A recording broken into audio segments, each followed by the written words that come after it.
في مواجهتها مع النظام وقتها صارت زوز أحداث كبار نصبت لحركة النهضة. أولها تفجيرات نزل بسوسة والمنستير عام 1986.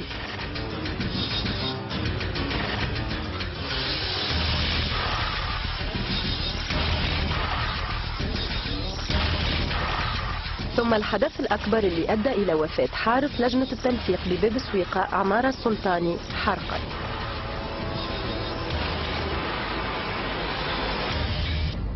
العشرة رحتي شنو واني ساعة في قلبي يعمل هكا، قلت لها يا امي راه بابا ما روحش 5 تاع العشية نهار خرجت نلوج كيما بولا.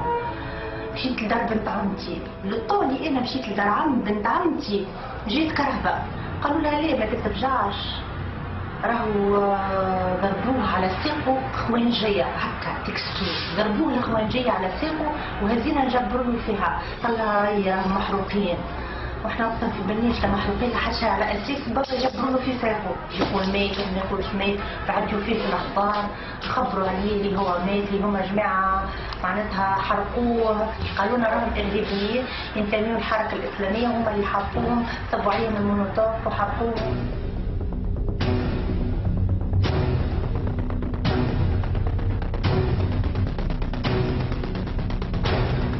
في أول ندوة صحفية لحركة النهضة في تونس بعد الثورة، اعترف حمادي جبالي بمسؤولية الحركة في الأحداث.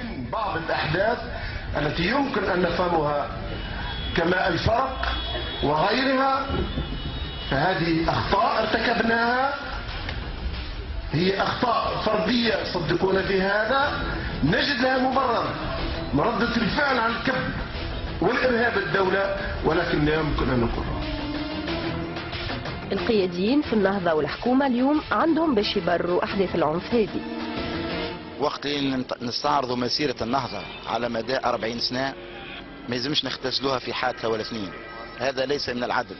من ناحية أخرى أوضاع 91 والتسعينات كانت استثنائية جدا، القمع اللي تعرضت له الحركة وخطة التصفية اللي عملها بن علي وحلفائه من الانتهازيين خطة كانت جهنمية.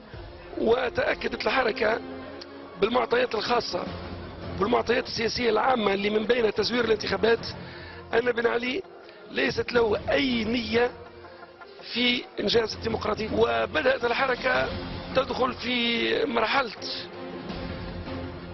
المعارضة الميدانية للنظام، لا أقول المواجهة إنما المعارضة الميدانية، وكان أن بادرها النظام برد فعل عنيف بفرض المواجهة الدامية سنة 91. فكانت سنة 91 ملحمة حقيقية من ملاحم الشعب التونسي، كما ملحمة 78 إضراب 26 جانفي 78، كما ملحمة اليوسفيين، كما ملحمة الزيتونيين، كما ملحمة الحركة الطلابية، كلها محطات عبرت عن رفض الشعب التونسي لنظام سياسي متخلف. فمهما قيل في مواجهة 91 فإن حركة النهضة أبلت فيها البلاء الحسن. في أوضاع كما هكاك قيادات الحركة بين السجن والمهجر، ثم خوف عام في البلاد، ثم شباب متحمس ومتوتر ضد التعذيب والقتل والتجويع. ففي أوضاع استثنائية تنجم تحدث أحداث هنا هناك، ولكن ابقاء منهج الحركة منهج سلمي، منهج ديمقراطي، ما تبنتش العنف منهجا، ما تبنتش السلاح منهجا، هذا يحسب للنهضة.